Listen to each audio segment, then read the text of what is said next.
Greetings from Costa Rica, folks. If you're thinking about buying property here, another critical question on your mind is electricity. How am I going to get it to my property?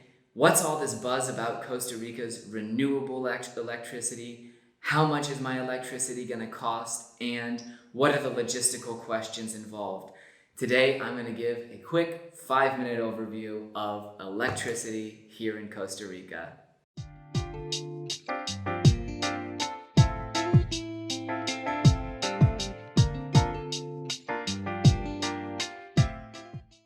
Greetings from Costa Rica. I hope you're doing well.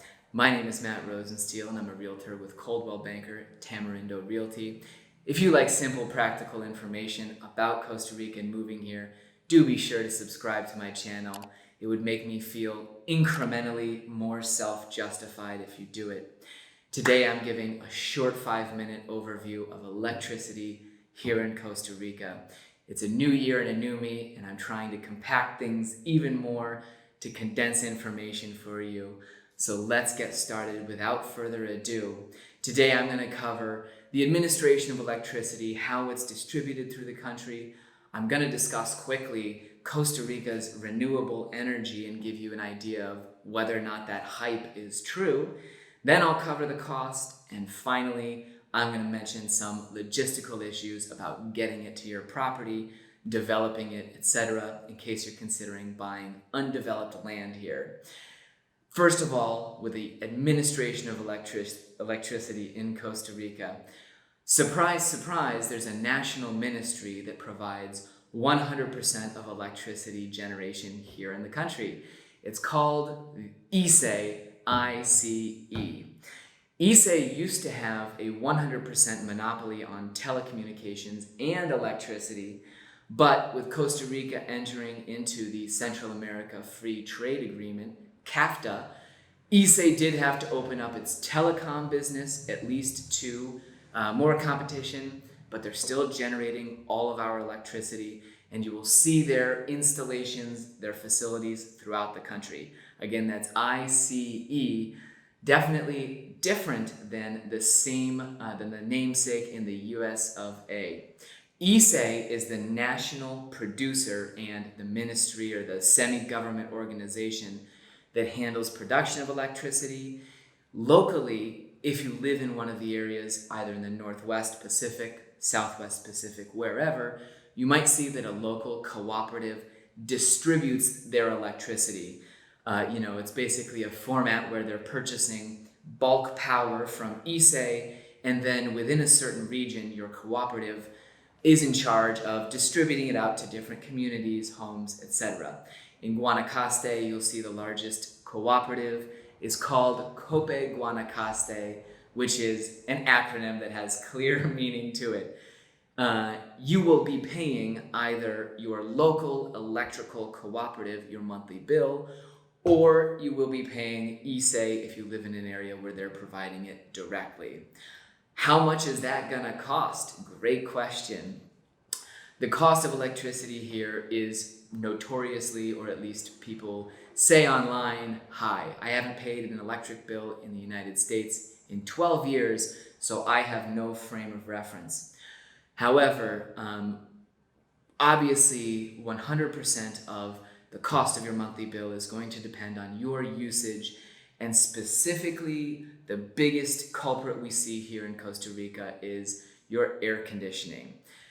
If you're a person who doesn't need air conditioning to live, if you've got a house with great airflow, if you've designed your living space very well so that really you don't need air conditioning, my wife and I don't use any throughout the year, and even with our computers, sometimes we have 2 refrigerators because we have a lot of food at home. And all of our fans and a ton of, living, different kinds of electricity, we might see a bill in the $80 to $100 range. And this is a family of 4 living in a house, using a lot of stuff constantly, but no air conditioning. Above and beyond that $80 to $100 a month for our family of 4, if we turned on our AC every night, all night, in let's say 2 bedrooms, we would definitely see our bill increase to probably $150 to $200 a month. Let's put it in that range. It'll obviously depend a lot on the efficiency of your units. Really, if you're cranking it down to freezing cold or if you're leaving it somewhat moderate, but do expect it to incrementally go up with every bit of AC usage. In the absolute maximum, let's say you have a large 4, 5, or 6 bedroom home. You're a person who likes to stay cool year round. If you like to have every space in the home cooled somewhat, I would expect to pay somewhere in the range of $400 to $500 a month for air conditioning in a tropical, burning hot climate to keep it that cool. Again, that's with a large home and with a lot of AC constantly used. I highly encourage everybody considering buying property here to think about very much limiting your usage through smart design and perhaps even through leaving more shade around your property or really incorporating natural features that eliminate the need for AC use. I missed a topic, but I'll go back now. What's all this hype about Costa Rica's renewable energy? Yes, it is absolutely true. If you classify renewable sources as hydro, wind, solar, geothermal, Costa Rica is generating all of its electricity from renewable sources.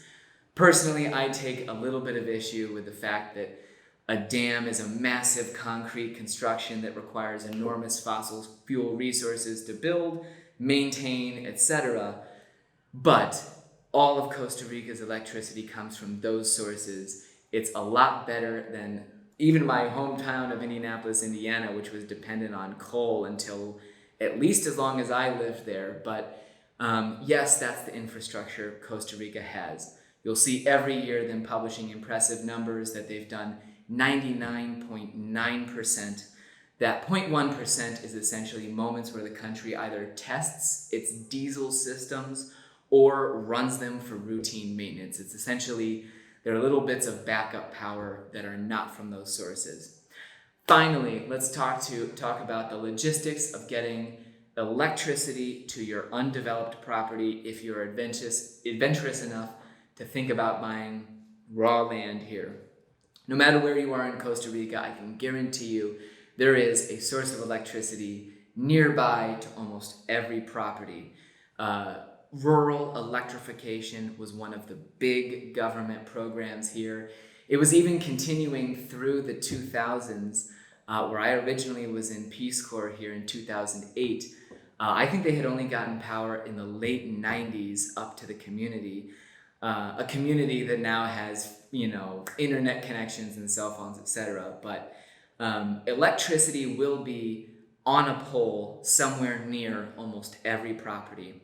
When you go to try and get electrical service, first of all, you need to make sure that the local electrical provider is willing to certify that they would provide it before you purchase your property. That can be done through a due diligence process, clearly. But anyhow, when you finally acquire your property, first you're going to ask them to come out for an inspection.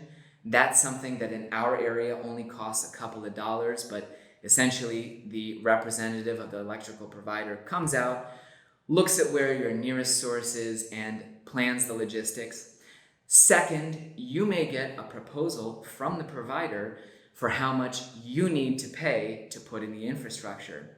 If you don't have a transformer near your property, they're going to ask you to pay the initial hardware cost for that transformer, as well as the hardware cost for cables or whatever else might be needed to extend it from their existing infrastructure to your property.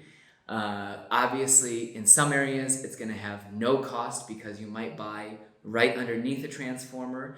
And in other situations, you might buy a mountaintop farm where you need to bring power from several hundred meters away, and they'll give you a proposal for poles, cable, transformer, etc. Anyhow, once you've purchased that infrastructure, paid the installation cost, etc., they will come out and install the infrastructure for you. What you will then do is sign a document donating the electrical infrastructure back to your local cooperative. And in doing so, you make them responsible for repairing it in perpetuity. And at least in our region, that's how things work. It might be different in other places in the country. I would assume it's the same though, because this public-private partnership looks very similar for a lot of utilities here. I really appreciate you watching. Again, if you like simple, practical information about Costa Rica, do subscribe to my channel. Thank you very much. Have a great day and take care.